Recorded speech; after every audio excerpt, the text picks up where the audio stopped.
Well, greetings, imagination connoisseurs. It is I, the sanctimoniously notorious R&B, a little late, perhaps a dollar short. I'm here with Gilbert, the Gilberian from the planet Gilbar, and he has his little organic cookies. He's been a very good boy lately. Haven't you, buddy? Yes, you're such a good boy, dude. Oh, yes, buddy. Oh, yes. Anyway, he's a giant Muppet dog. He's huge. His sister... Tallulah, the Tululian from the planet Tallular, is coming from the East Coast to join him. We will have two giant dogs. Now, Gilbert, it's time for you to get down. We have to do the show today. And she is an Irish doodle. She's 50% Irish setter and 50% poodle, like Gilbert. Anyway, welcome to all of you imagination connoisseurs. Welcome to the Post-Geek Singularity community. And over the last 2 days, you people have not let me down. You know, there are some that think out there that I have favorites. Like I read people's comments or letters that they're my favorites or something. That's not true. All of the letters that I share, I have one criteria when I'm sharing these letters. And that criteria is, are these letters, do I feel that they're interesting to share with other people? Now, that doesn't mean some people write me a lot. They write me personal letters, like directly to me. They tell me, don't share this, just between me and you. So there's a lot of that. But it's interesting when I love it when I talk about a topic and then I get a bunch of letters that sort of refer back to that topic. And one of the things that has been on my mind my whole life, I'm all about storytelling. I love storytelling in all of its myriad forms, movies, television, novels, comics, whatever. YouTube is one of the greatest mediums ever created to share stories. And that's kind of what I'm all about, is great storytelling. And there's been a lot written over the last week and put on YouTube about storytelling, about the laziness of storytelling. What is good storytelling? I'm always railing about the lack of good storytelling in Star Trek Discovery. People have talked a lot about Endgame and Game of Thrones in terms of the storytelling that's going on there. I've read a lot of stuff. So I figured, and then of course, Vesna, one of our long time, well, I say long time as far as we're now 5 months into, we just began really month 5 of the Post-Geek Singularity. Vesna's been here. She's an old timer. If being here for 4 months means you're an old timer. But she wrote me a letter, a little bit of a rant coming from Vesna, all the way from Sarajevo, talking about lazy storytelling. But a lot of other people wrote me articles about what they considered to be storytelling or lack thereof. So I figured, why not? Lazy storytelling. That is a good topic, as good of a topic as any. And you know what this topic is brought to you by? Lucky Tiger men's grooming products. Lucky Tiger for men who want to look good and feel great. They're one of the sponsors of this channel, and I'm a big fan of theirs. What's been really interesting is people have even been writing me about Lucky Tiger products that they have purchased. And if for men's grooming, I highly recommend them. I really like them. Somebody wrote me, actually tweeted me about their body scrub, body lotion, and head to toe body lotion, that they really like it. I really like it too. So I'm glad to hear that you liked it. You can go to their website, getluckytiger.com, and order one of their many products. I like that body scrub. I also like, as I've said, their facial scrub. And if you use PGS upon checkout, Post-Geek Singularity, PGS, you get 20% off your order. Anyway, I just want to start, as always, I got letters. I got letters from you. No one has disappointed me, including Vesna. She's written me another letter, which I'm going to read. But I've got a bunch of letters, a good crop of letters, as it were. And I want to start with this letter. Where did it go? From Joe Long. This is not necessarily about storytelling, although he is conveying a story about himself. And I just want to start with this letter. Joe Long, or as we affectionately know him as Zombie Dad. Hey, Rob, I just wanted to tell you, thank you for being you. Been sitting here thinking about life and how things change, which has been building up for a long time. But I can feel like it changed overnight. My family had a pet rat since 2016, and her name was Ivy, and she was 3 years old. And she'd been getting sicker every day the last few months, and we had to put her to sleep on Friday, August 3rd. Since then, I've been in a dark place I haven't been in for a long time, and realizing my own mortality. And during this, I have realized that I'm not happy with the way things are in my life and that I've been fooling myself. I now realize that my wife and I have grown apart, and it's more like having a roommate than a wife or even a friend anymore.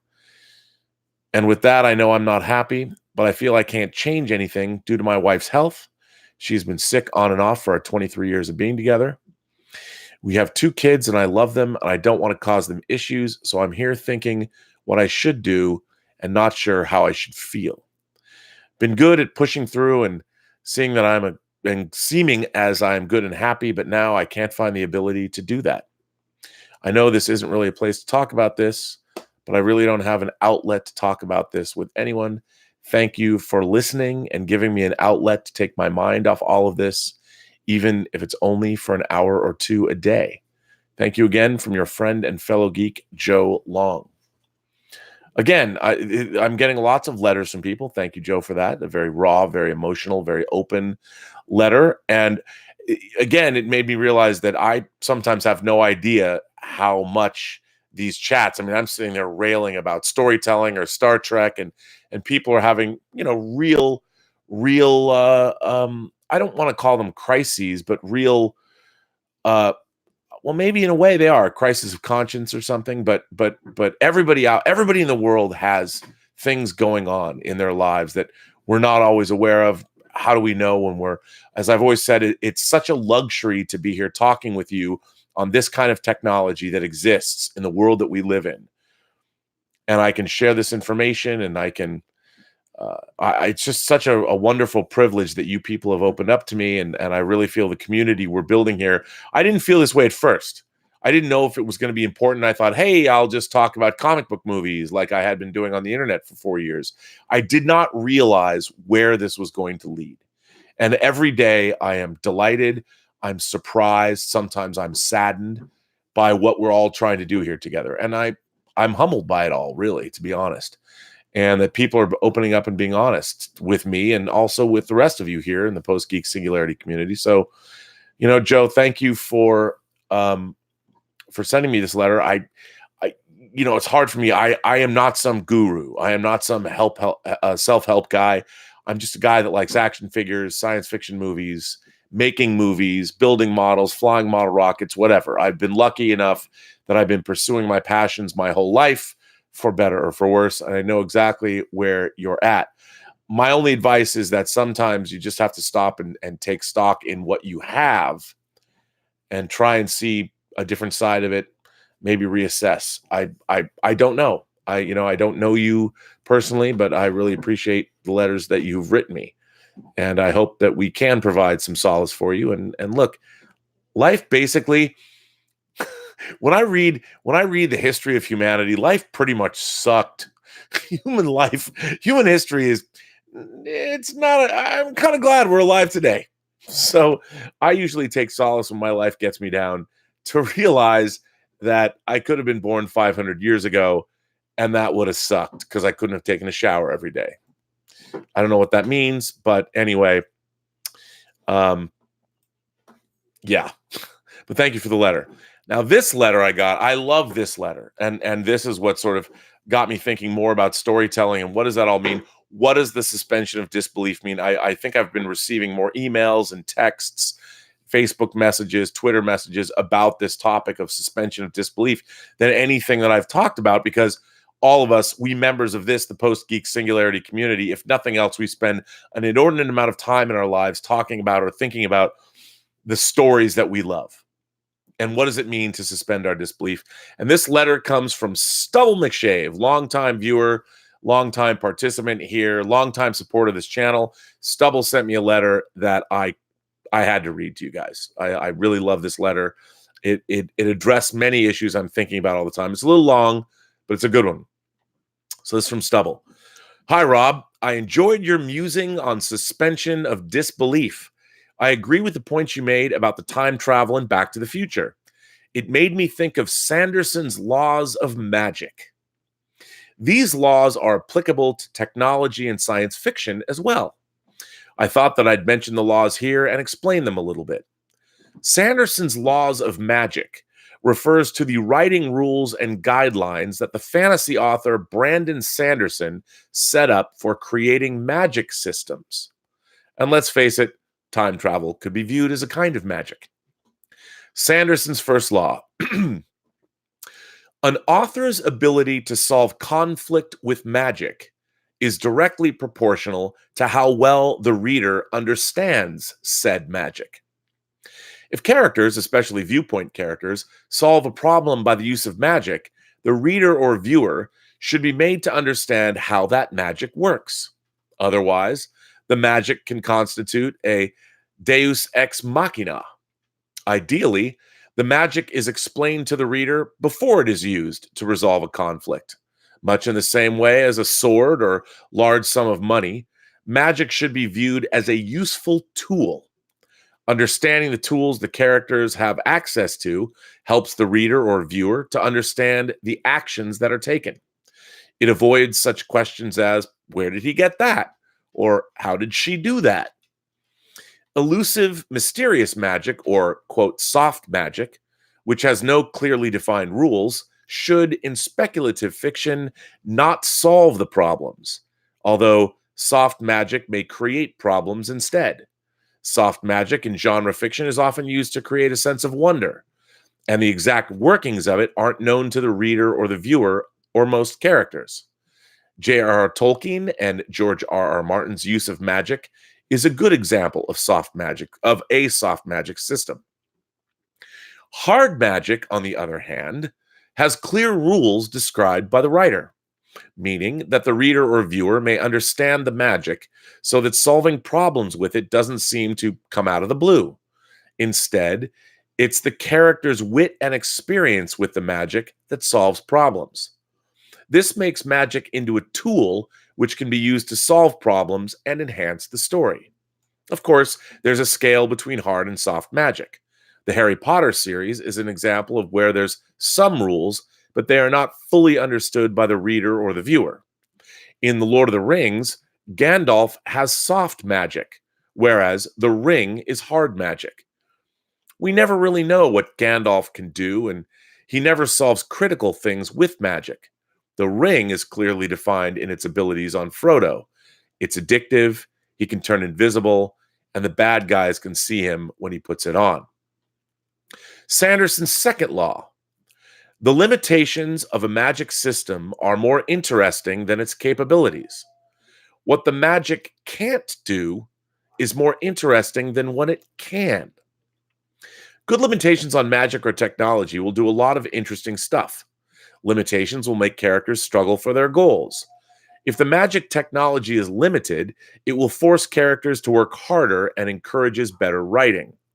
An excellent magic system with limitations will create more tension and add drama.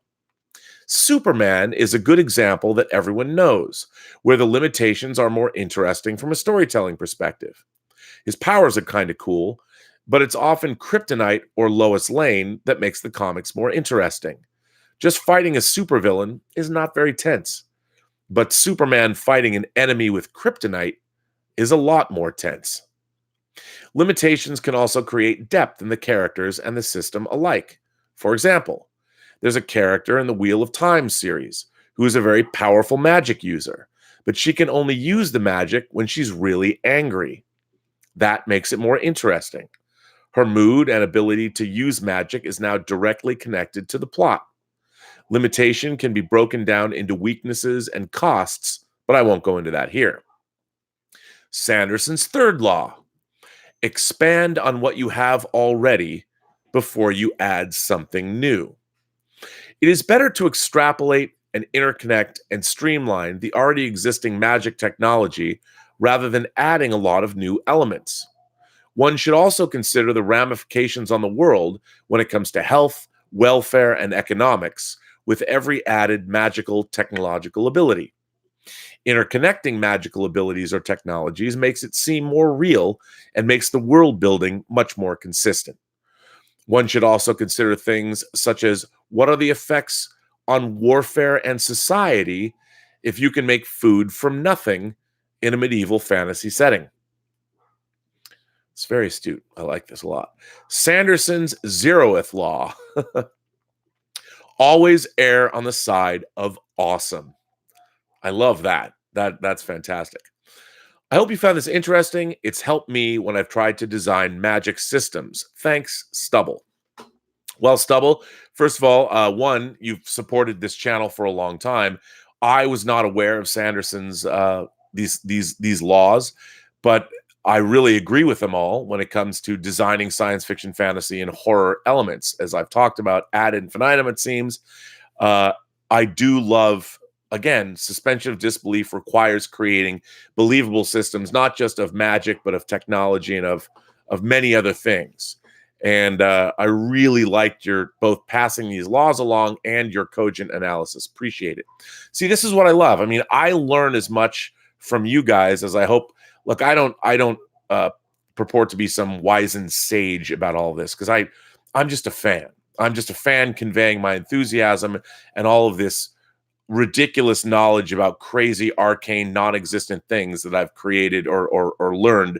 I haven't created them. I've learned about them over my lifetime, and it's a never-ending sort of a quest to fill my brain with a lot of useless stuff. This next letter comes from someone else who's written before, longtime member of this community, Mark Cote. It also goes along with the topic at hand. Hi, Robert. I'm one of those pedants who will moan and complain a lot about suspension of disbelief. I have to think that watching a movie with me would be a frustrating experience for most. Almost anything can take me out of a movie, and whether I can get back in is almost entirely dependent on how entertained I am by the movie as a whole. One thing that does not usually bother me is sound in space. I know there wouldn't be, but 50 plus years of watching science fiction has made me accustomed to it, and I admit most science fiction shows and movies would be a lot more boring were all space sequences silent.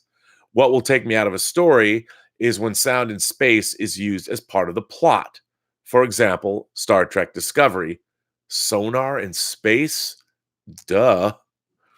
2, people who are supposed to be intelligent and or competent doing stupid things immediately takes me out of a story. In real life, anyone can make a mistake, sure, but to consistently be doing the dumbest thing you can for the sake of plot, or to extend a story past, say, 5 minutes it would actually take to resolve the issue, is incredibly frustrating. A lot of the superhero shows are shining yet shameful examples of this. 3, on the other end of the spectrum, people being way more competent than is possible. Examples are hacking into a secure network in seconds, when in reality it might take months or years. Or, for instance, when a character is the best sniper the world has ever seen, and they are also the best in hand-to-hand combat, and they're a medical doctor, and the best trivia player in town, and they can cook at Cordon Bleu levels and also brew a fantastic beer. Come on, even I am not that good. Haha. 4, physics is a tricky one. I'm willing to let things go, like faster than light travel and even time travel in the past for the sake of a story. I am, after all, a science fiction fan. But often it's the little things. An example is on the show Arrow. The hero fires a grappling gun into the air at a 45-degree angle. I'm not sure where exactly it's supposed to go, but okay. But then they are hauled up at the same angle they fired the grapple. No. You would just fall down onto the ground immediately in front of you and be dragged forward unless that winch could accelerate you quickly enough so your body acts as a wing. This obviously would tear your arm off the shoulder, assuming your fingers could even hang on tightly enough. I guess that's enough for one letter. I could go on. Oh, I could go on. Regards, Mark Cote. Great letter. Again, it speaks to storytelling and suspension of disbelief, which is, I guess in a way, when I talked about my manifesto on this channel, I think another overarching theme that I have that I keep coming back to is suspension of disbelief and the kind of storytelling, great storytelling. That's kind of what I'm looking for. Here's another one that sort of peripherally falls into this topic. This is from Logan G. Hey, Rob, I recently caught up on some of your recent webcasts and totally agree with you, as usual, about just about everything. See, that's how you get somebody, that's how you get me to read a letter. No, I'm just kidding. You can suck up to me all you want. That doesn't mean I'm going to read your letter. Trek doesn't need secret hideouts brand management. It needs writers and great freelancers to make interesting stories. Twilight Zone is another one that needs freelancers. I also agree with you about recent events on Game of Thrones. Nerdrotic, which is Gary Beekler's channel, and others have it right. The show has gone down the tubes. It is all rushed cliff notes, whiz bang, and fake twists with no setup. I don't know when it hit you that it was all a miss, but for me, when they were standing around the map in Winterfell and they said, okay, we'll take our fleet and dragons back to Dragonstone, I literally said to my cat, who was the only entity in the room with me while watching it, wait, what? They're going to go where? And I kept waiting for a character to say, you do know they will have an ambush waiting for us there, right? That's the obvious place they'd expect us to go. If it was obvious to me, wouldn't it be obvious to the scholar Tyrion or spy master Varys or smuggler Seaman Davos, who I don't think was even in that scene? Earlier in the episode, she gives Storm's End to Gendry. I thought, wow, cool. Obviously, they will headquarter there. If you know the books or lore, Storm's End is about as impenetrable as Dragonstone is, if not more so. Plus, it would give her a foothold on the mainland, citizens of the Stormlands to win over. Hearts and minds, something she hasn't done. The people would still see her as a foreign invader at that point, and it would give her a secure place to set up a government in exile, showing she can run things, and a place where other houses can come over and be convinced of her leadership. But no, none of that. When the scene started and we see Tyrion and Varys on the ship, I just sank in my chair and said, oh no, both dragons are getting killed here. Surprise, only one did. Expectations subverted. She kind of forgot about the Iron Fleet, says one of the Ds. She didn't leave a small garrison at Dragonstone that could have sent up white smoke for all clear or black smoke for don't come here, or a scout ship to do the same, or Bran using his spy ravens, or as you said, having herself flying high above it all and seeing the ships. All logic went out the window to shock the casual fans watching in bars. Totally BS. George R.R. Martin must be spinning in his swivel chair. At least he's getting rich off this crap. Do you watch Rick and Morty, or did you watch Community? Google Dan Harmon's Story Circle to see how he does writing on all of his shows. JJ and Ryan Johnson and the Secret Hideout Bad Robot Hacks could stand to take a few lessons from him and Joseph Campbell. Anyway, I got so annoyed by what D&D have done to Game of Thrones that I went online and started reading spoilers for the last 2 episodes. I won't say what they are. There's like 3 or 4 sets of spoilers, and they're all contradictory in various ways. But the one thing consistent in all of the spoiler endings is they all suck. Game of Thrones was Star Trek Discovered. Everything is terrible. I've been rewatching The Prisoner.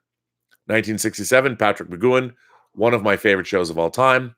On Amazon Prime, I did not know The Prisoner was on Amazon Prime. If you have never seen The Prisoner, it's 17 episodes. It is crazy good.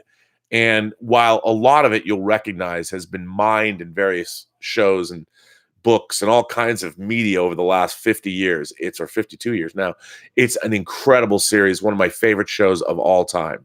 I didn't know it was on Amazon Prime. Tell Willow Yang she needs to check it out. So many shows have stolen from The Prisoner over the decades, but people should see how it's done by masters of the craft. Regards, Logan. Well, Logan, here's the thing. I think, I'm still enjoying Game of Thrones, but I don't disagree with you. I think, again, you go back and you watch the early seasons 1 through 4, the machinations of what went on was much more, I think, grounded and down to earth. But I do understand they're trying to build up to a big climax, a big they're trying to make a big boisterous climax for all viewers. I think as one of those pundits, I forget, I was going to go look up his YouTube video. I watched this YouTube video where the guy at the end said, I didn't want to see it have a big ending. I wanted to see it end. And I think that the idea that they have to have this big spectacular battle, the funny thing about it is, to me, what was so great about the way stories were told in Game of Thrones is it was so unexpected, the way so many things are in life. Now, what we're getting from Game of Thrones is everything that is expected. It's not really being subverted. I would have, and that's what Game of Thrones did for me when the show started, at least for the first 4 years. It was always subverting my expectations, which I thought was crazy. Gilbert has been barking outside the entire time I've been doing the show today. I don't know why. And I can't get up and go figure it out, but we'll see. Now, this last letter comes from Vesna. And Vesna, of course, is a longtime member of the Post-Geek Singularity community. And I really enjoyed this letter. And this was the letter that gave me the idea of addressing this in a chat. And I had received all of these other letters, and I wanted to sort of put them all together and read them to you. So again, this comes from Vesna, all the way from Sarajevo. Dear Robert, I haven't written to you in a while because I wanted to give other people a chance, and I must say I love all of their letters. But there's something I really have to address. I've heard that many people use the term lazy writing, and I'm sick of it because writing is never lazy. It can be good or bad, but not lazy, especially if you're writing some abstract theme about time traveling or multi-dimensions. It takes a lot of imagination to write about something like this and to make it believable. Also, I'm sick of the term, that movie sucks. It can't suck if there's only one person who likes it. And there always is one person who likes it. You can only like or dislike the movie or a book, and that's it. I'll give you an example. The worst movie I've ever seen, 50 Shades of Grey. Now, to be clear, I've never read the book. The trailer was okay, but even I'm a kinky one. I was never into S&M. I hate boundaries of any kind, mentally and physically, so I wasn't interested to see it at all until my friend had told me that it's actually a nice love story. I said, okay, I'll give it a chance. Luckily, I didn't pay to watch it in a theater, but instead I watched it on a streaming service because she wouldn't be my friend anymore. Man, it was torture. I didn't know whom to pity more, those poor actors who were in the movie or me for watching it. But I guess since they were paid to do that and I wasn't, I got the short stick. I don't know if the other two movies were better because I've never watched them. I didn't want to know. I couldn't put myself through that again. I'm not a masochist, but even I hated that movie. I couldn't say it sucked because there are some people who really liked it. I don't understand why, but they did. I guess there are all sorts of weirdness in the world, so I hated the movie. Okay, I'll try the book then. I love reading books that inspired filmmakers. I've read Dune, Gone with the Wind, Lord of the Rings, The Shining, and I love them all. So I thought, well, the book 50 Shades can't be worse than the movie, right? Boy, was I wrong. The movie, the movie I got through the whole 5 hours. But the book, I couldn't pass the third page. I just couldn't. And it wasn't the lazy writing. It was just bad. So if you don't like something, it never means that the writing is lazy or that the movie sucks. It just means that it's bad, in your opinion. And we all have a different taste. You would be surprised if I would tell you that I really, really hated Deadpool, the movie everybody loved. But I've never, ever used the term suck in the description of it because I know that other people loved it. And that's why, my dear Robert, those two terms, lazy writing and movie sucks, leave a bad taste in my mouth. Sincerely yours, Vesna. Well, I, of course, am not a big fan of the 50 Shades movies either. I think what's very interesting is like with so many other things, anybody who's ever been involved in a BDSM relationship, any kind of a power play relationship, realizes that 50 Shades of Grey is very inauthentic, I think. And I think that's what you're responding to.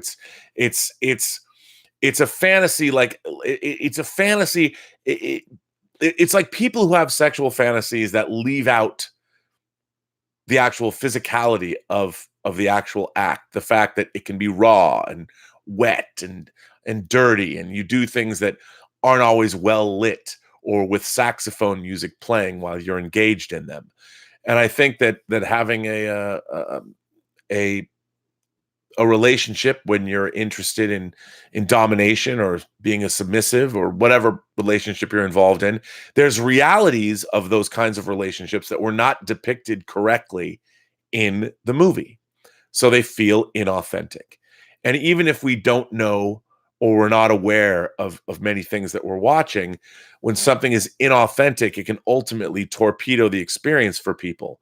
And I found that, again, 50 Shades of Grey is sort of an American version. Americans have been human beings for a lot less time than Europeans have. So at the times I've been to Europe, I've experienced things that were, I would say, let's call them more mature than having the same experiences in America that were a little more, well, less mature. Let's put it that way.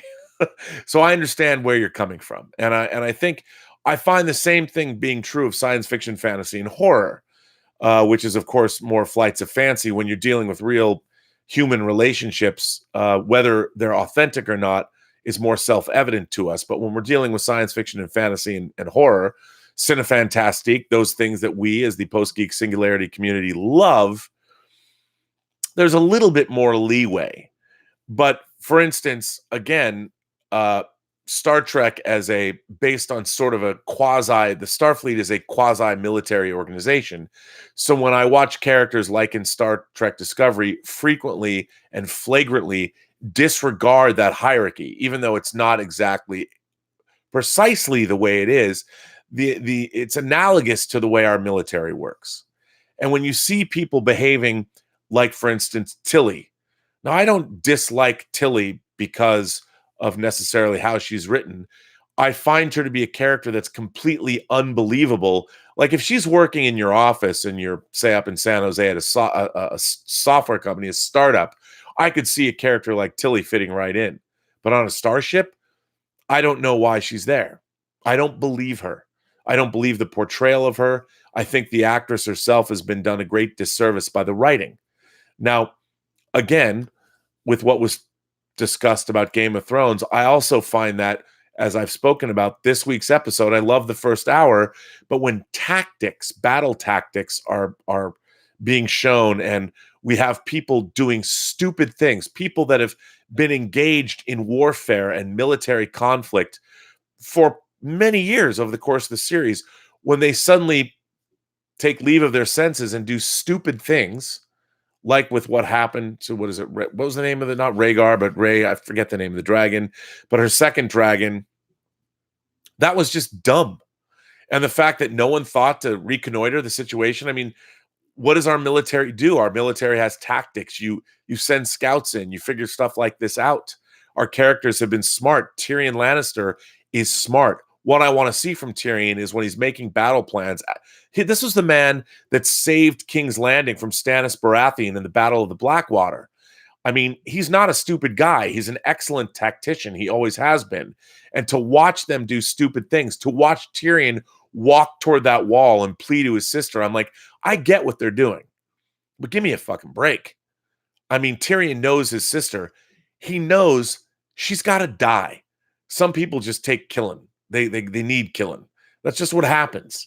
And when you watch him walk to the wall, I'm like, why don't they just turn one of the scorpions on him and just impale him? He probably his body would have been exploded if hit by one of those things. But when you look at that, the thing that I hate the most when I'm watching stories, science fiction, fantasy, and horror stories, when I hate not believing them. That's the worst thing, is when suspension of disbelief is not created by the filmmaker or the authors of the material. It makes me sad. I get sad about the mistreatment of animals in Africa, which is horrible. I don't like it when kids are mistreated, when somebody loses their life before their time. All those things are terrible. They are. But because I'm interested, my art, my luxury item, living in the West and living in the United States in 2019 and being a white, cis, middle-aged male, my luxury item, the things that my privilege have afforded me, is the ability to bitch on the internet about comic books, movies, novels, and Star Trek. And I take this luxury item very seriously. So be that as it may, I understand that there's incredible amounts of suffering in the world, as there has been since the dawn of mankind, since the monolith came down and taught us how to use tools. Be that as it may, it really bums me out when storytelling, especially storytelling that's very expensive, because movies and television are very expensive. And I sit in an edit bay and I slave over logic problems and try and solve these problems. And it bothers me when a story lets anybody down, because people spend a long time making these things. They sit in how long do you stay editing an episode? I've been editing Tango Shalom on and off for 3 years, and I'm convinced, I know that we've got it down to be the best movie it can possibly be. I know that most of the people that I know in my life are not going to even be interested in seeing it. But if you want to see an indie Jewish spiritual quest family dance comedy fable, if that appeals to you, Tango Shalom is the movie for you. And for its budget level, I do think over the course of a little less than 2 hours, we tell a very fun story that sticks the landing, if that's your thing. If you like movies like My Life as a Dog or Amelie, there's an element of Tango Shalom in this for you. But anyway, when it comes to telling stories, I just want stories that I can believe in. It doesn't always work out that way. And I understand that. But in this day and age, when we have been given so many great stories, I think about the things that I loved when I was a kid, whether it was I, Claudius. And yes, I loved it as a kid. I love it now. The Winds of War and Shogun, and V for that matter. But The Winds of War and Shogun were 2 TV miniseries.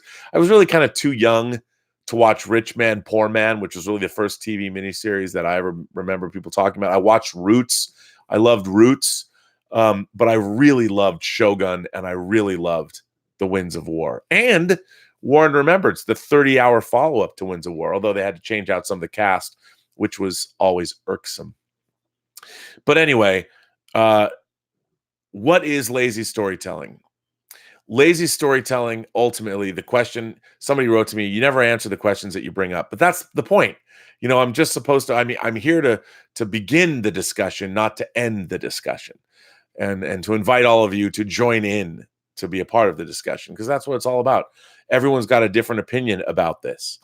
So I invite all of you to come in and weigh in on what I think that what is to me lazy storytelling. Lazy storytelling is storytelling that betrays the very story that you're trying to tell. The story that you're trying to tell should be great.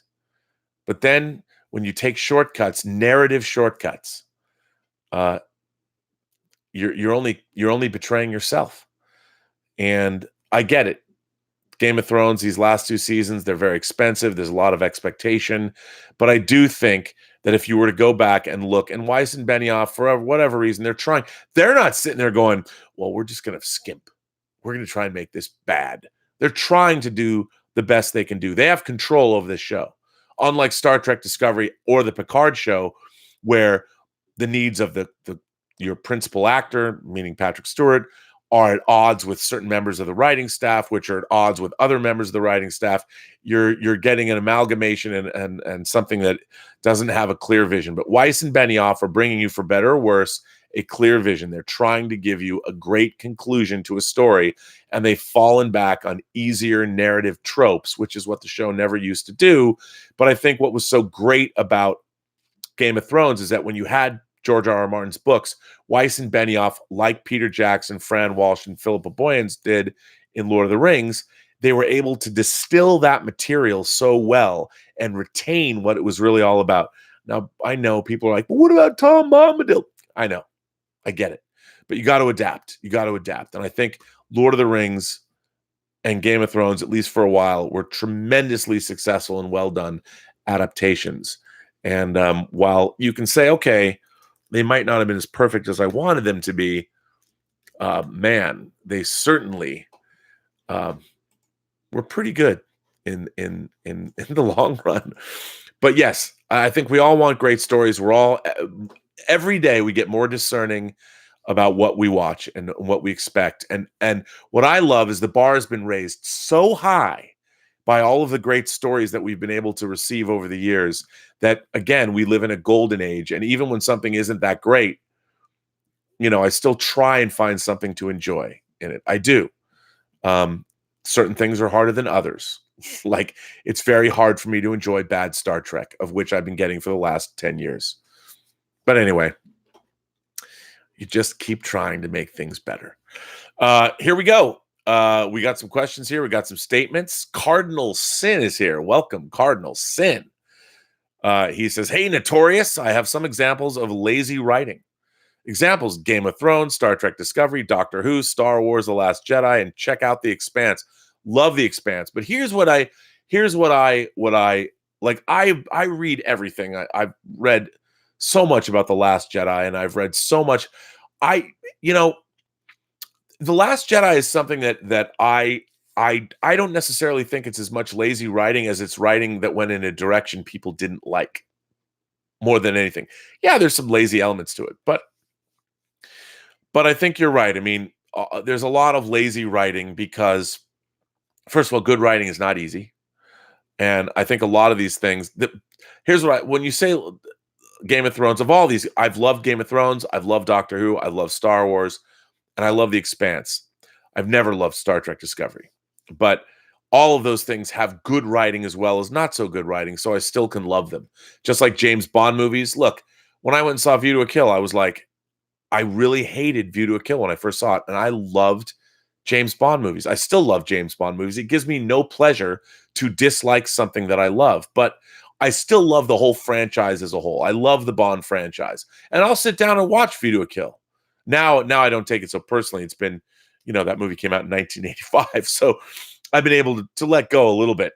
It might have taken me, 34 years, but, I can now watch it when it comes on TV and see it. But yeah. James Ito says, "Took my dad to True Grit 50th anniversary last night. Fill your hands, you son of a bitch." That would be the original True Grit with John Wayne. How cool is that? That's really cool that you and your dad went to see True Grit, the 50th anniversary. Love that. How awesome is that? Terrific. And give my best to your father. What a great night out. Alexander Wilson, thank you very much, sir, for that generous support for the channel. "I have military friends," says Alexander Wilson, "who can't watch military films and think movies like Saving Private Ryan and Hurt Locker have awful writing because they are contrived and nobody would do any of those things in real life. Is that lazy?" I think so. In a way, like, I have a friend, a submariner who served on an American nuclear submarine, who I would talk about how much I love Crimson Tide. Love me some Crimson Tide. I love Crimson Tide. The Lipizzaner Stallions. Love Crimson Tide.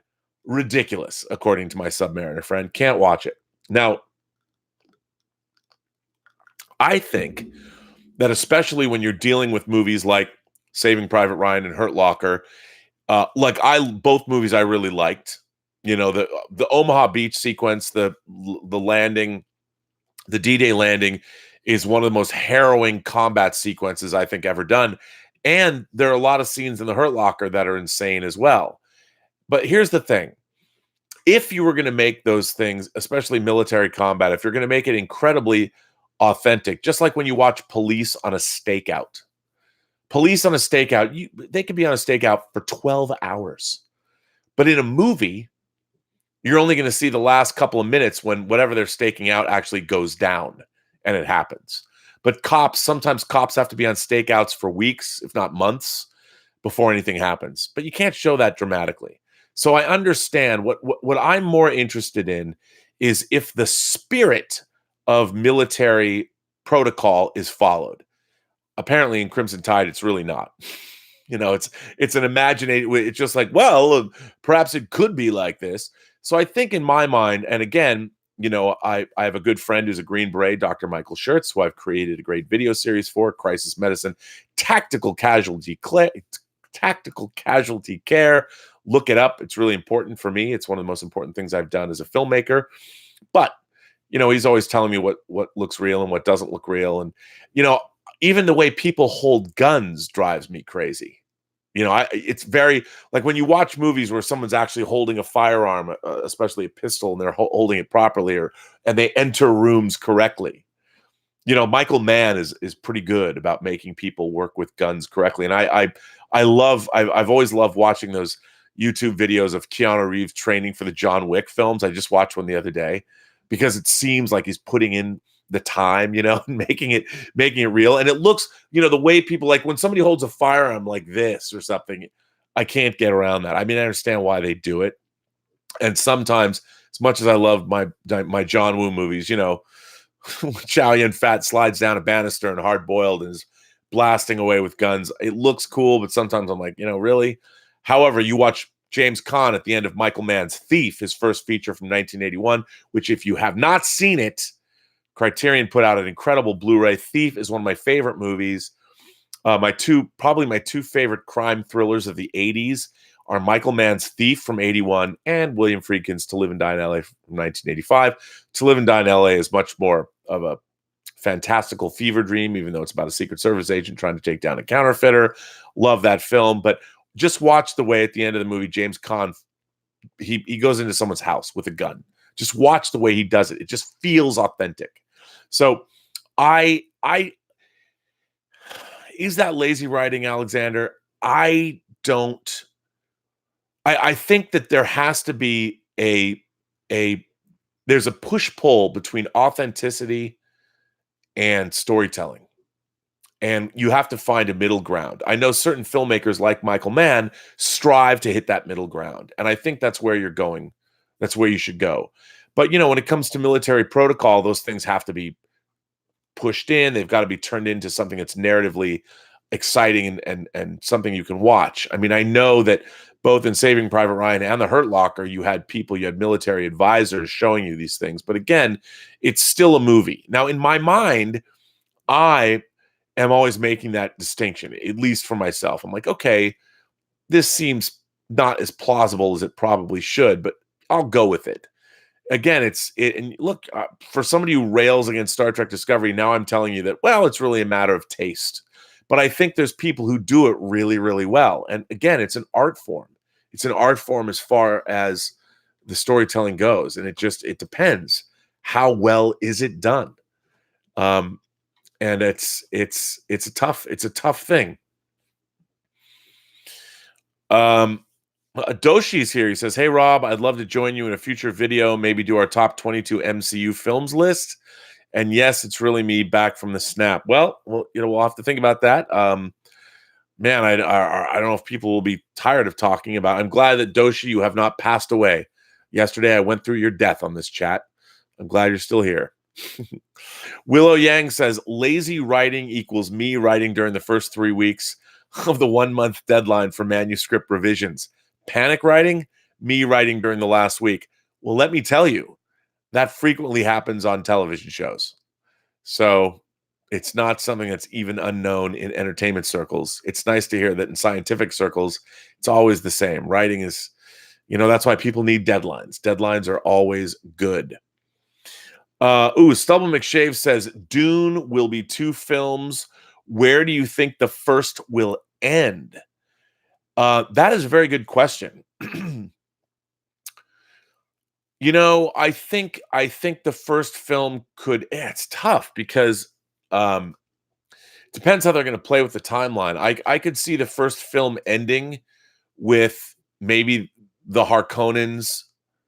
Well, spoiler alert. destroying the city where the Atreides, the House Atreides is taken over, where the Chom Company, where all their operations are. When it turns out to be a double cross, but then again, you don't get to meet the Fremen and see what's going on. But I think it's going to be somewhere around there. I would imagine you'll probably meet the Fremen, so there's hope, but it'll end in a big battle. Duke Leto is killed. Jessica and Lady Jessica and Paul are out in the desert, and they're found by the Fremen. The secret of the Fremen, the secret of the water, or whatever, has been discovered. And then the second film will all be about Paul ascending to becoming the Kwisatz Haderach and retaking the planet. At least that's what I would think. Darth Suthia says, hey, Mr. B, death is something to not joke around about. I lost my father in '05 when I was 20. Whoever was joking around about Doshi, they need a one-way ticket to Suplex City and never return to Iconland. Yeah, I don't think it's really cool to joke about people. But look, there's a lot of people that tell lies and are dishonest on the internet. I get it. You know, I'm lucky I get to tell stories on a screen or on television or even here on the internet. And there's a lot of other people that need an outlet, and I understand that. And it's kind of a bummer. I don't like having my emotions played either. But I'm here. I just assume people are. I look, like I've said before. I want to believe in Bat Boy on the Weekly World News. I want to believe Bat Boy is real, but if you want to not tell the truth, fine. I don't think that gets you anywhere. I think it's usually better and I've bent the truth or not told the truth in my life. I don't like doing it, but I always think it's better ultimately if you communicate and you do tell the truth, because the truth will set you free. And you don't have to remember what lies you told. Alexander Wilson says, ask anybody that served in Iraq or Afghanistan, and they will tell you so many military operations that were botched. Benghazi? So why is it unbelievable that fictional characters make botches? I don't think it's unbelievable, but it comes down to the story that you're telling. If you're trying to tell a story of somebody who's supposed to be good at their job, there's an overarching narrative that you're telling. And a cop, a detective, for instance, if you're gonna Basic Instinct, another movie, Paul Verhoeven's Basic Instinct, I love. I have a figure of Sharon Stone, a quarter scale figure of Sharon Stone sitting. She's looking at me right now with her cigarette in her little case. Basic Instinct tells the story of a cop who gets involved with the wrong woman. He was a cop that, because of his drug addiction, he shot a tourist. He botched up something that becomes part of the story. Now, you never see it. They just refer back to it. How do you work that into the narrative? So there is a narrative structure that you have to serve that I think supersedes sometimes total authenticity. But however, I do think when you have, again, going back to Thief, the movie Thief, Michael Mann had real thieves who not only were advisors on the movie, but also were in the film that showed you how to crack a safe correctly. And the first 10 minutes of Thief is a scene where James Caan and Jim Belushi break into a big safe. And you hear there's not really any dialogue. Nobody talks to anybody. You hear chatter on the radio and you hear Tangerine Dream. I think Tangerine Dream's greatest score they ever did for a movie is in Thief. And there's a piece of music called Diamond Diary that opens the movie. I mean, you can watch this on YouTube. It's freaking great, but it feels authentic. I mean, it feels amazing because Michael Mann, as a director, took the time to make sure that all the steps to crack this safe were done correctly. And that authenticity actually worked for the film, because that first 9 minutes, it sets up that James Caan is really good at what he does. So to me, that kind of authenticity is always welcome, as long as it makes sense to show within the confines of the narrative. And it can be difficult if you're not doing that, because the Hurt Locker, all you need to know is Jeremy Renner's character is he's disarming bombs. Now, perhaps the process by which you go through would take a lot longer than you see in the movie, but you only have a certain finite amount of time before the rest of the story has to move forward as well. So I think it's a push-pull. And I think that I think we can tell if that authenticity, if somebody was striving to try and make it as authentic as possible, like in a movie like, say, Apollo 13. They're striving to make it as authentic as possible. They even went up in the Vomit Comet to shoot some weightless shots to add to that authenticity. But I think that the storytelling, sometimes that authenticity might get in the way of storytelling. Is that such a good thing? Perhaps not. But I think it's just a function of making movies and television. Kevin W. Clark is here. He says, I'm almost done writing my first draft horror movie script with a cross between Dracula and Children of the Corn tone. Could you read it and give feedback? Well, Kevin, first of all, congratulations on doing that. But for me, it's really difficult for me to read. I have so much work that I have to do, not just talking on the internet, but also editorial work. It's hard for me to read scripts and give feedback. And another thing, there's a great article, and this is no way a reflection on you, but there's a great article written by Josh Olson. And I think it was in the Village Voice. All you have to do is Google, "I will not read your fucking script." Now, I'm not saying this to you. That's just the name of the article. And Josh, he was nominated for an Academy Award for his screenplay for The History of Violence for David Cronenberg. He details stories about why he won't read people's scripts anymore. I was a script reader professionally. I got paid to read scripts for over 3 years. Reading scripts for me now is, and I'll read some, is like somebody pulling out my fingernails or my teeth without Novocaine. It is, and I've read over 3,000 scripts professionally that I actually had to do coverage on. And I would say 98% of the scripts I read were not good. Now, I'm not saying yours isn't good, but it's hard for me to read people's scripts. I'm not saying I necessarily won't do it, but I used to get paid. I got paid to read 3,000 scripts, and I'm not saying that I need to get paid. I'm just saying that it's hard to read scripts. It really is. So I'm going to have to decline that right now. But I might change my mind. Keep after me. And if it's your first draft, you never want anybody to read your first draft. Here's what you do. As a writer, you've just written your first draft.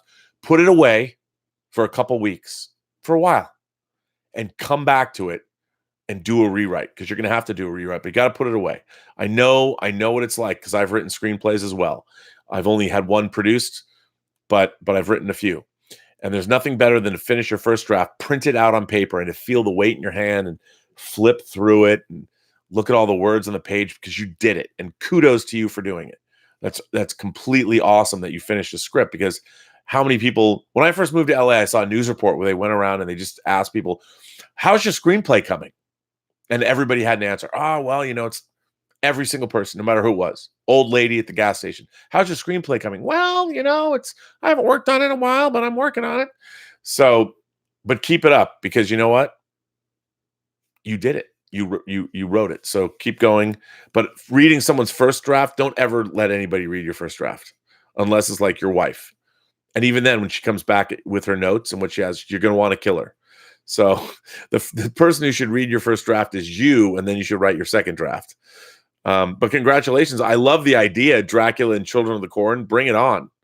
I mean, I don't know if you flip the script. Wouldn't it be interesting if you had people like Children of the Corn that, poor Dracula, like Jerry Dandridge in Fright Night, he just wants to live in his neighborhood, suburbia, maybe take a few lives now and again, just doesn't want to, just leave me alone. But then, of course, the Children of the Corn come after poor Dracula or something and cause problems. But I love the idea. I don't know what it's about, but I wish you all the best and keep working. Make it good.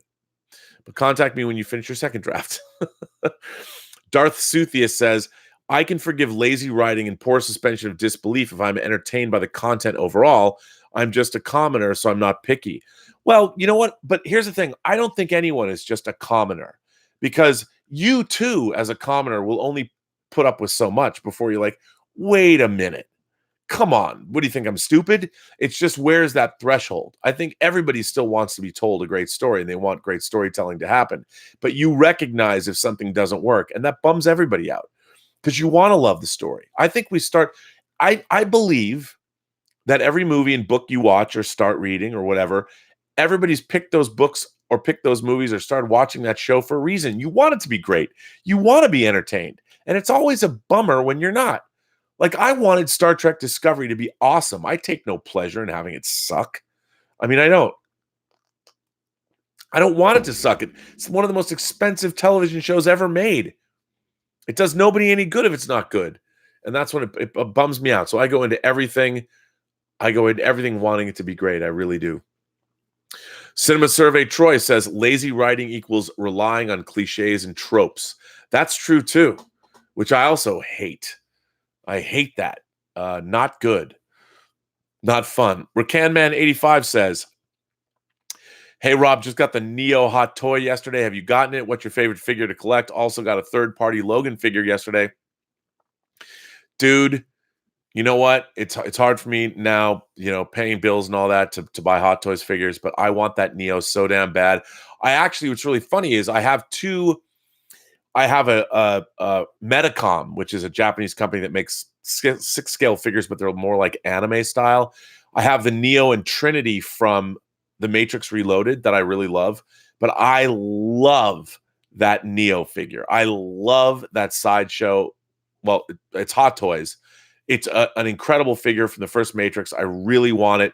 My birthday is next week. I'm just saying, if you want to just send that Neo figure on ahead of you, I promise it'll have a good home. I'll even leave it here. I'll put it on my desk so you can see it every time you you tune in. But congratulations for that.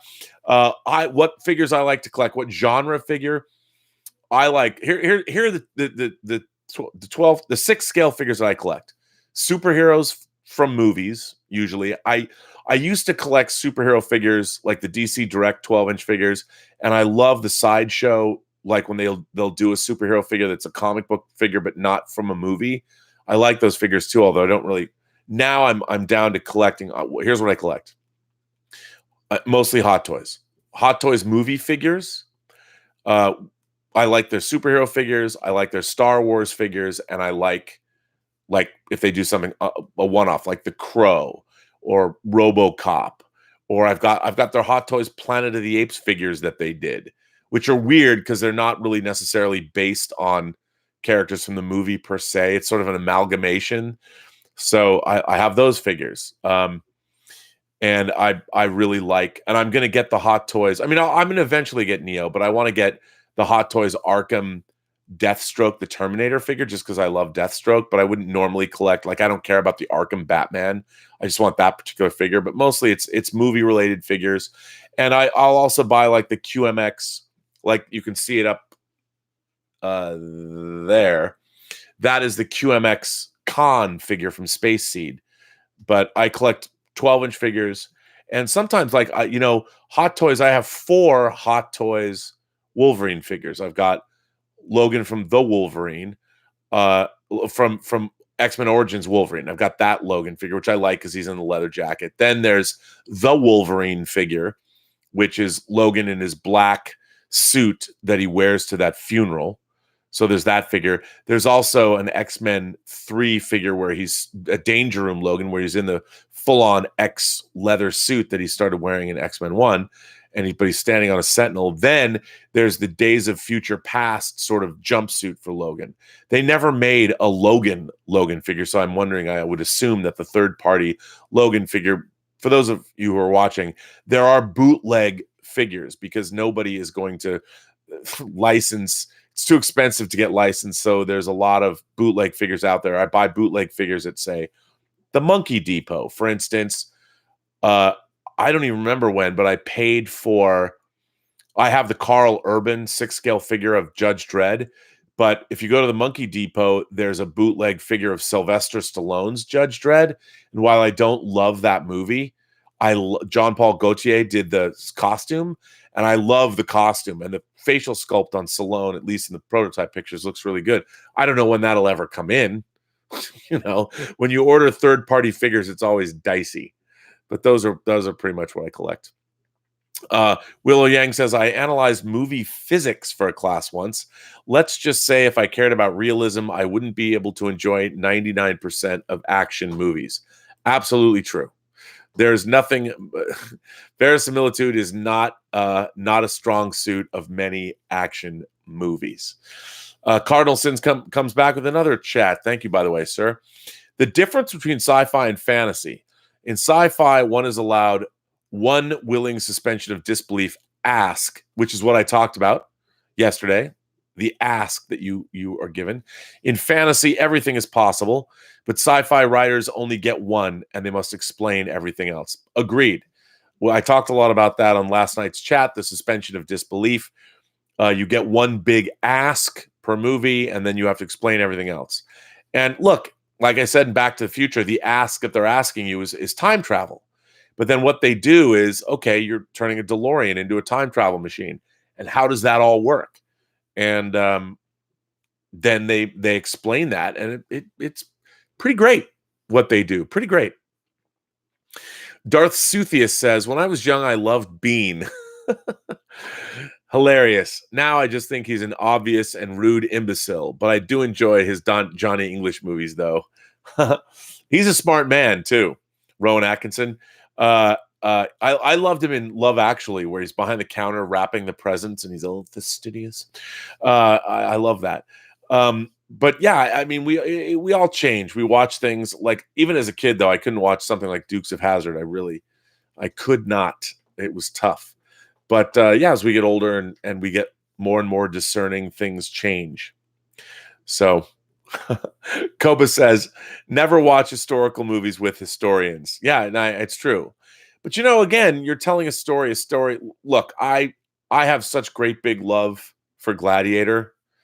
And where Big Chief Studios is the Maximus figure you've promised us. Big Chief Studios is a studio out of England that also makes great 6-scale figures.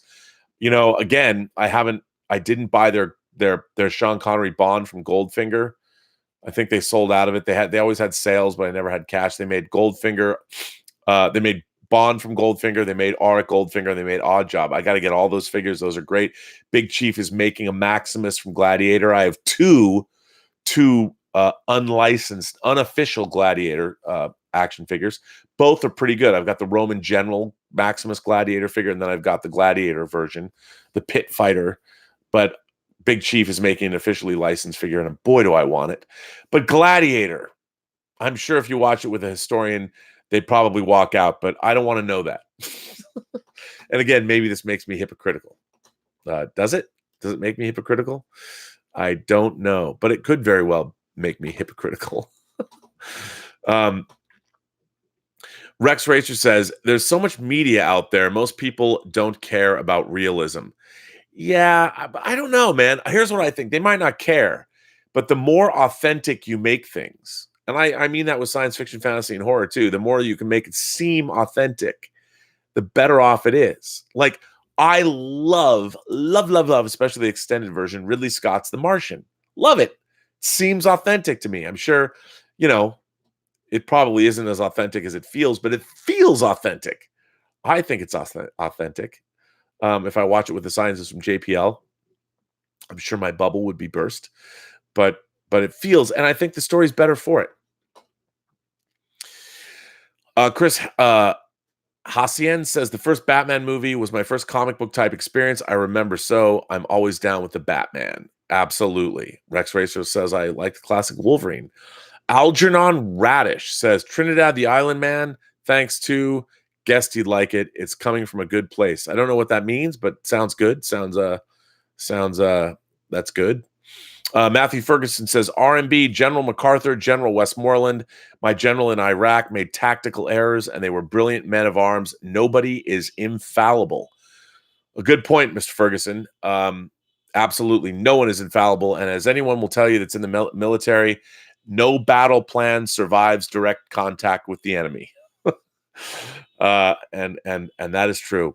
Jim Boyers, my moderator, says, former officer Jim Boyers, Rob can hate me all he wants, but I think verisimilitude is a 4-letter word most of the time. Fuck you, Jim. Not caring about realism makes movies 100 times more enjoyable. Let go and just enjoy. Look, but I'm kidding about, I don't mean to flip you off, officer. I'm sure you've had enough of that in your life. But anyway, I don't disagree with you. But what I want is verisimilitude within the story that's being told. Like, I'll go with you down. If you're going to lead me down the primrose path, I will follow.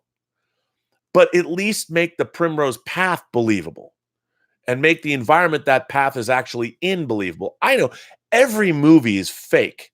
Like, the suspension of disbelief begins with the fact that you know what you're watching isn't real. I mean, that's where it begins. So I get it. But within the confines of the context of the film, the more realistic something feels, like you can look, I did not have a problem with sound and space in Star Wars. I didn't.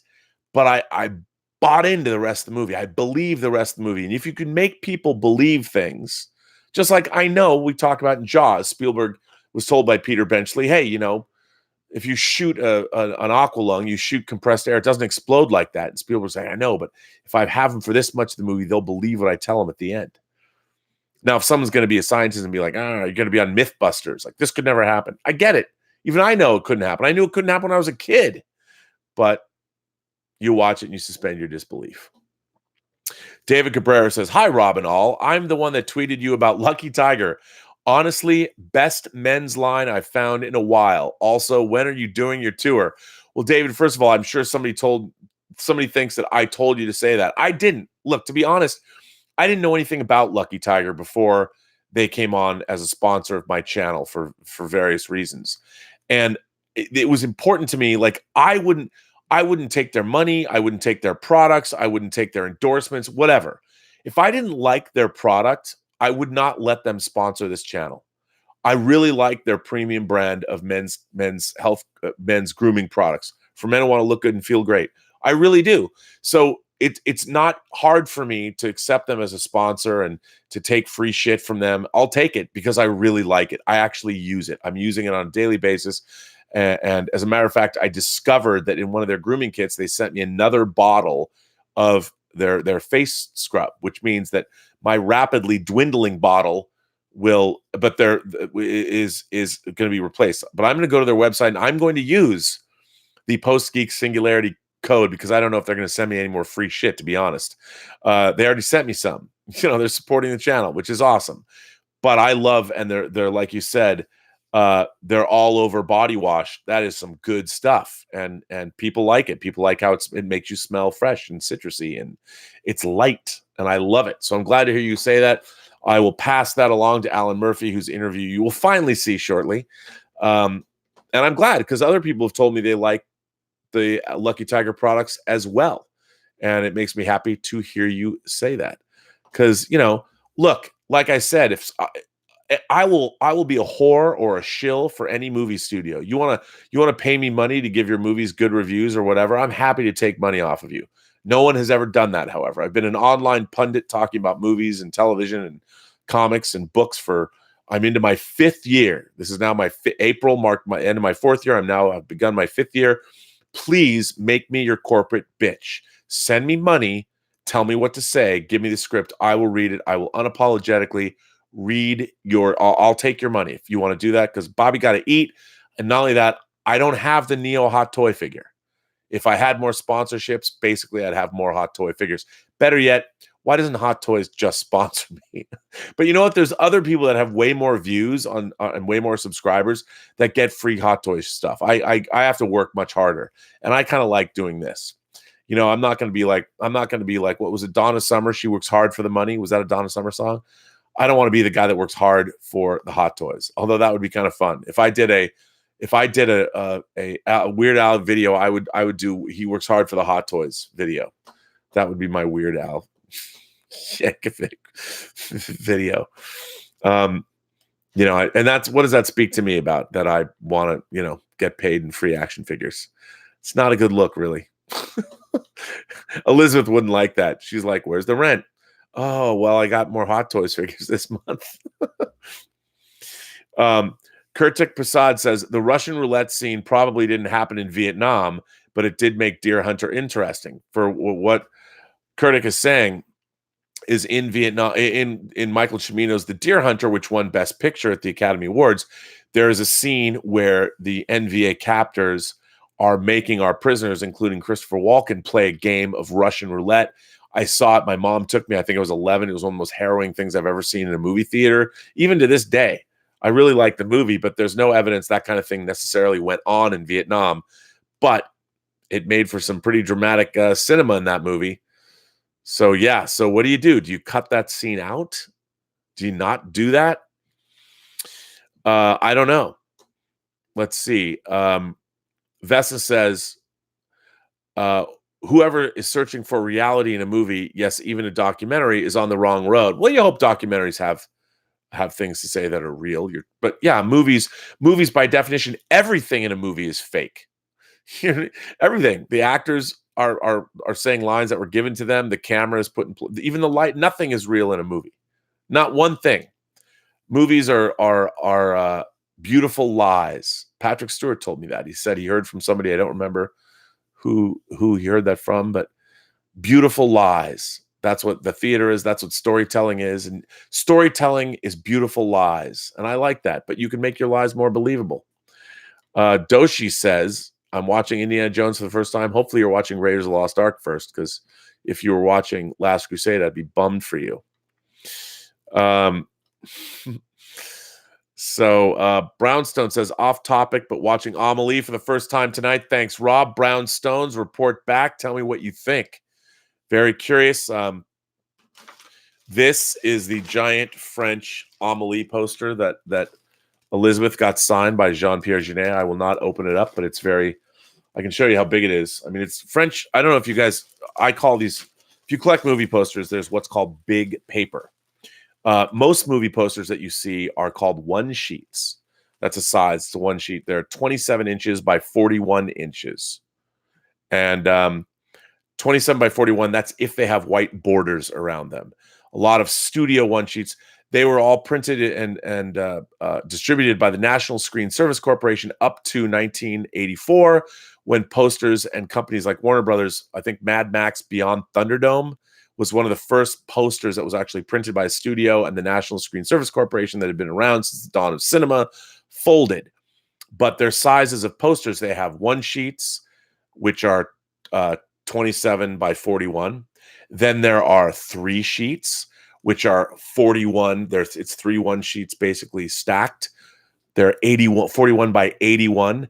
And there are 6 sheets, 81 inches by 81 inches. Can you believe that? It's basically 6 one sheets. I have 2 6 sheets.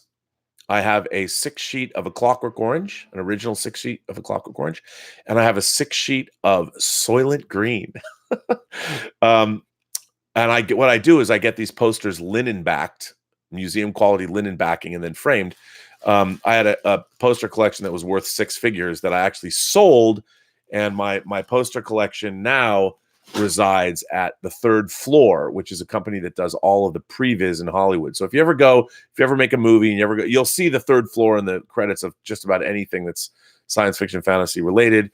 That was back when I had money. I had an incredible movie poster collection, and when I needed money after this lawsuit because of Cody Banks, I had to sell my posters, and they were all framed, but I still have some. And Amelie is one of them. I have 3 sheets of Alien and The Godfather 2, and I have a lot of one sheets like the Star Wars birthday poster and things like that. But I still have a lot of movie posters. One day I will frame them all and put them up. So Amelie, yes. That was sort of an aside. Report back. Tell me what you think of Amelie. Hopefully you're watching it, a great Blu-ray. What I didn't talk about was Jean-Pierre Jeunet, who directed Amelie. When Amelie came out in 2001, and Amelie was a movie that if you watch it is very stylized. The cinematography, it was the beginning of the digital age where you could color a film. You could do what's called a digital intermediate, a DI. You can actually watch, if you have the Fellowship of the Ring extended edition Blu-ray or DVD. I edited a piece, produced and edited a piece on digital grading. They actually wrote proprietary software to digitally grade the Lord of the Rings movies. And back then, in 2000, 2001, this was brand new technology. And Jean-Pierre Jeunet said, upon reflection, that they pushed Amelie too far.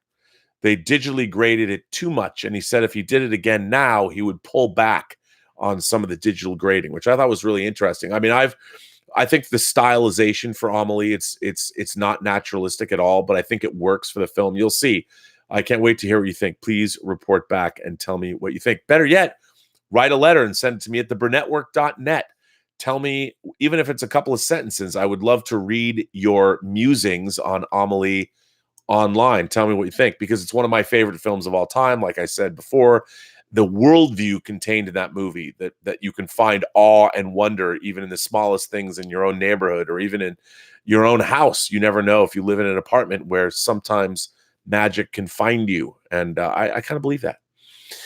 Josh Crichton says, Rob, you should get the Shazam DC comic action figure from Sideshow Collectibles. It's only $85 and it comes out next year. I might get it. Also, John Campia should too. I might get that. I love that costume. And one of the great DC Direct figures they did was their Captain Marvel. I thought it was really, really good. So I thought that was good. Darth Suthius has another question. What's one of your most disliked movie tropes? I can't stand the whole my father or mother took everything from me, they abandoned me, and now I must make the whole city or country pay. Yeah, I'm not a big fan of that trope. Um, I'll tell you one of my I I don't I don't like it. I call it movie parking. And I always make the joke with Elizabeth that whenever we go to see someplace or we go somewhere for dinner or we go to see a movie that we're always looking for movie parking. And what movie parking really is if you notice in any movie you're watching, wherever the characters are going, where they're driving, if it's in the middle of downtown New York or the most busy metropolitan area, there's always a parking space in front of wherever our characters are going. And I understand it's a narrative shortcut. But when does that happen in real life? It drives me berserk. Does drive me berserk. I'm like, come on. Sometimes it gets to the point where you're like, nah. But that is truly one of the tropes that I can't stand the most in motion pictures. Movie parking. However, I do love it in real life. I do love when we we find something like that. Let's see. So Sighing Cassandra. What a great name, Sighing Cassandra. Sighing Cassandra says, lazy writing is bad enough, but add to that not following through with the line of thought. Just kills me. One of the reasons why I love Shoot 'em Up, non-apologetic shooter movie. Well, Sighing Cassandra, guess who did the hour-long documentary and produced the audio commentary with director Michael Davis on the Shoot 'em Up DVD and Blu-ray? Can you guess? Me. That's right, me. If you love Shoot 'em Up as I do, it's a hoot. A hoot. I did produce all the special features, and I did a documentary called Ballet of Bullets. Director Michael Davis is a friend of mine, and I'm going to actually have him on this show to talk about his independent movie career. He basically discovered Kerry Russell. He's a great guy, a lot of fun. Koba says reality TV isn't real. Yeah, reality TV is not real. And now they're making even less real reality TV. They're making fictional TV look. I mean, there's a certain element of reality to reality TV, but not much. It is created. A lot of people don't get that, but it is. Even Duck Dynasty. So yes, that is true. Let's see. Chris Hassian says, if you're a Jean-Pierre, you seem to know what's going on. Yes, probably. Tekkaman Baldy or Tekkaman, did you want to say Tekkaman Blade or Tekkaman Baldy? Wait long enough and Hot Toys may do one from the Shazam movie. They might. I'd love a Hot Toy Shazam figure. I think that would be great, especially if his chest lit up. Rex Racer said, I wasn't interested in It 2, but I like the new trailer. We saw that scene in the trailer that dropped today with Jessica Chastain going and meeting the daughter of Pennywise. They showed that whole scene at CinemaCon. Oh, my God. The trailer shows how great the scene is, but the whole scene is amazing. It's really, really, really good. Greg Smith is here. He says, hey, gang, finished with my deck footings and got a dash to a Rebel Legion troop at the Tacoma Rainiers, going as a Resistance X-Wing pilot tonight. God love you, man. God love you. Big Boy Poppy says, hi. Hello, Big Boy Poppy. Well, listen, kids. Richard Lee says, Willow Yang, hello. I would love to chat with you outside of here. Do you have a Twitter or Instagram or a way to do it? That's a good question. I don't know the answer to that. Only Willow Yang can answer that. Mark C says, where else can you see a guy killed with a carrot? He is, of course, referring to Shoot 'em Up. What a fun film. What a fun film. Well, listen, everyone, for all of you new subscribers and those of you who haven't subscribed yet, I would like to ask you to subscribe to this channel, subscribe to the Burnettwork, hit the little bell, and check out the Burnettwork.net. We've now made, I'm going to be moving off of Patreon. People have asked about that. I mean, keep the Patreon for now if you want. I really appreciate the support, but you can become an emotional, you can become an imagination connoisseur on the Burnettwork and support the channel for $1 a year. That's right. $1 a year. That's all. There's more. There's different tiers, but for $1 a year, you can become an imagination connoisseur. which we're going to be doing a lot of fun things with the website. We're going to be expanding it, content, all those things. And remember, if you have something you want to share as an imagination connoisseur in the new Imagination Connoisseur Gallery, if you have artwork, tattoos, short stories, pictures of your collection, whether it's action figures or physical media, or just a picture of your favorite book, whatever it is you want to share, put it in the Imagination Gallery. It doesn't Connoisseur Gallery. It doesn't cost you anything. You just have to fill out a form and send us pictures, and we will put it up there. And it's great. I mean, I love it's starting to get bigger, and we're getting more and more people to do that. Again, it's part of the community, and I encourage people to share on and off the air. It's great. I've loved what's going on here. Please send me more letters if you have any letters to send. I read them all. I'm, of course, not going to read all of them on the air because I can't. Some of them aren't necessarily appropriate to read on the air, but it's no reflection of you if I haven't read them. I might, if I might put all letters that people send up for comment. I just don't want, people have been so heartfelt in these letters. I'm hesitant to do that because I don't want people to get pilloried by, trolls on the internet. I want to keep this place as positive as we can keep it because I think it's kind of cool what has been going on here. And it's only because of you, the viewers, this community. And I think it's pretty great. And I want to keep it upbeat and fun and light and lively. And so does Gilbert, right, Gilbert? Don't you want to keep it light and lively? I know you do. He does. So, and soon, he doesn't know. You want to come up here? He doesn't know yet. Come on. He doesn't know. But here he is. Everyone, see, Gilbert's come here to say goodbye or to say hello. Do you know that your sister, he doesn't know he's getting a sister. He doesn't know. It's going to be interesting to see what happens. That's going to be like a soap opera update. But anyway, I'm going to bring this chat to an end. I am not on the John Campea show tomorrow. I'm not on Fridays. I will probably be here at noon because of that. We will see. I'm picking up the Tango Shalom colored files. I'm very excited and sending them out to the sound guys so they have new updated reference reels. Anyway, I'm very excited. But anyway, I want to thank you all for being here. Thanks for the support.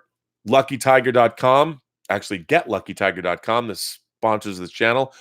Go check out their website. If you want to buy anything for men who want to look good and feel great, use the PGS coupon code at the end to save yourself 20%.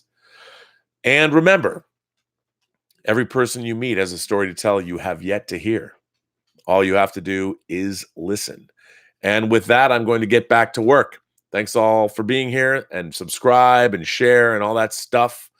I'm getting ready to reach 10,000 subscribers. I don't think I'm going to do it before my birthday on May 15th, but I might with your help. And then I will say, as always, have a better day. Thanks for watching.